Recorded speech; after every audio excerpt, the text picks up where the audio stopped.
زوجین کے رشتوں میں نا ایک بات بڑی خاص ہے اسد بھائی. جی تو وہ یہ ہے کہ زوجین کو آپس میں جو ایک دوسرے کے ساتھ جڑے ہوئے رشتے ہیں، جیسے ماں باپ کا رشتہ ہو گیا یا نند کا رشتہ ہو گیا، یا مطلب خاوند کی طرف سے بھی بیوی کی طرف سے، کسی کو بھی رشتوں کے نام پہ آر نہیں دینی چاہیے. بالکل. یہ میں سمجھتا ہوں بہت بڑی خامی ہوتی ہے زوجین کے رشتوں میں، کہ وہ اس کے ماں باپ کو برا کہے گا، وہ اس کے ماں باپ کو برا کہے گا، اس کی بہنوں کو، یا وہ اس کی بہنوں کو. رشتہ اللہ تعالیٰ کی رسی ہے.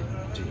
ایک رشتہ تو وہ ہے بنایا ہم نے اپنی بیوی کے ساتھ، وہ اللہ کے نام پہ بنایا، اللہ تعالیٰ کے نام پہ حلال رشتہ ہے.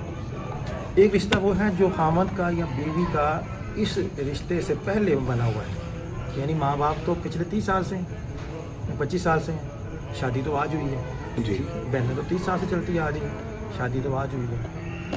تو جب رشتوں کے ساتھ مقابلہ ہوتا ہے پار کی شکل میں یا ڈی گریڈ کرنے کی شکل میں، ڈی ویلیو کرنے کی شکل میں، تب گھروں میں اجاڑ پیدا ہوتا ہے، لڑائیاں پیدا ہوتی ہیں. اور یہ تربیت میرے خیال میں، بلکہ ہمارے خیال میں یہ تربیت کی ضرورت دونوں کو ہے، طرفین کو ہے، زوجین کو، میاں کو بھی، بیوی کو بھی. کچھ بھی ہو جائے، رشتوں کو بنیاد بنا کر ایک دوسرے پر اعتراض نہ کریں. بالکل صحیح. اس پہ ایک چیز ایڈ میں کرنا چاہوں گا آپ کی اجازت سے سر، جی فرمائیے. کہ میرا خیال ہے کہ جو والدین کی تربیت پہ آج کل بڑا سوشل میڈیا پہ بھی بڑی بات چیت چل رہی ہے. جی جی. میرا خیال ہے جو ہماری بیٹیاں ہیں، جو ہمارے گھروں میں ہیں، ان کی والدین کی بڑی رسپانسبلٹی ہے کہ امپورٹنس آف جو ریلیشنس ہیں ان کو بتائیں.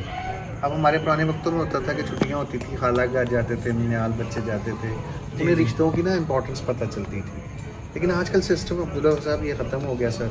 اب بچوں کو، فیمیلز کو رشتے کا پتہ نہیں چلتا، علیحدہ علیحدہ اکیلا رہنا شروع ہو گیا. میرا خیال ہے کہ والدین کا بڑا رول ہے کہ اپنے بچوں کی تربیت میں یہ چیز ضرور ایڈ کریں کہ امپورٹنس آف ریلیشن شپ کیا ہے، دادی کی، نانی کی، پپو کی، خالہ کی امپورٹنس کیا ہے. پھر میرا جب وہ بچہ دوسرے گھر جائے گا، وہ اپنے گھر سے تربیت یافتہ ہو کے جائے گا کہ میں نے اپنے گھروں میں بھی اس کو رشتوں کو عزت دیتا ہوگا تو اگلے گھر میں بھی جا کے عزت دے گا. جب وہ اپنے والدین کو عزت کرتے ہوئے نہیں نا دیکھتا ایسے رشتوں کی، پھر وہ آگے جا کے بھی رشتوں کو عزت نہیں دیتا. تو میرے خیال یہ بڑا ٹپیکل ایک پوائنٹ ہے پیرنٹس کے لیے، میرے خیال سے، کہ ان کو رولس کی تربیت کرنی چاہیے. بڑا اچھا، ماشاء اللہ اچھا اسد بھائی نے ایک اشارہ کیا. ویسے ہم سب آپس میں بیٹھے ہوئے ہیں، جی جی. کیجول سی ٹاک ہو رہی ہے. جی جی. ہم صرف ایک دوسرے کی اصلاح کرنا چاہتے ہیں. بالکل بے شک. اس لیے جتنا ضرورت اسد بھائی ہمارے معاشرے میں زوجین پر کام کرنے کی ہے نا، میرے خیال میں کم کوئی ٹاپکس ہیں. اگرچہ ٹاپکس اور بہت سارے بھی ہیں، جی جی. لیکن یہ ایک ایسا ٹاپک ہے کہ جو بڑا نازک، بڑا سینسیٹیو ہے. جی.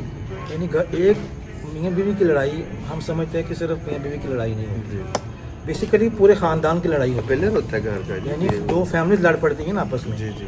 ابھی ہم کل بھی بیٹھ کے کسی سے بات کر رہے تھے کہ میاں بیوی اصل میں دو، سیدھی سی بات ہے، مطلب اس میں کوئی دو رائے نہیں ہے، یہ دو جسموں کا ملاپ نہیں ہوتا، دو بدن نہیں ملتے، بلکہ دو سوچیں، دو خاندان، دو نظریات، مطلب دو سٹائل آف لائف، یہ اصل میں آپس میں ملتے ہیں. ظاہر ہے اختلافات، تو مجھے تو ان اختلافات پر زیادہ پریشانی ہوتی ہے کہ شادی کو عرصہ دراز ہو گیا سب بھائی، مطلب 12 سال ہو چکے ہیں، لیکن اختلافات ابھی بھی قائم ہیں. چلو شروع میں تو ہوا 5-6 مہینے، چھوٹی بات سے لڑ پڑتے ہیں. اس پر بہرحال تربیت کی گزارش کریں گے ساری بہنوں سے، ماؤں سے، بیٹیوں سے، اور اپنے بیٹوں سے بھی، بھائیوں سے بھی، جوانوں سے بھی، صبر پیدا کریں، کہ ٹالرنس اور پیشنس پیدا کریں. ریلیشن جو ہے نا، مجھے ایک یاد آ گیا، بڑا میں نے بات پڑھی تھی کسی بڑے اسکالر کی، مجھے اچانک آپ کی برکت سے یاد آئی ہے، relation with respect. Yes. Relation ہمیشہ رسپیکٹ سے قائم رہتے ہیں. اسے آر رول کہتے ہیں. آر رول، بالکل جی. اور ڈبل آر رول کہتے ہیں کہ یہ respect give respect and get respect والی بات ہے. Given respect and get respect. تو اس کو نا ہمیں چاہیے کہ ہم یہ نہیں کہ میل زوجین کے درمیان بھی، بالکل ہر ایک کے درمیان بھی رسپیکٹ کا ریلیشن قائم ہونا چاہیے. میرا یاد اللہ تعالیٰ خیر کرے. جی. اللہ ہم سب کو عمل کرنے کی توفیق دے. آمین. Thank you very much. Thank you so much.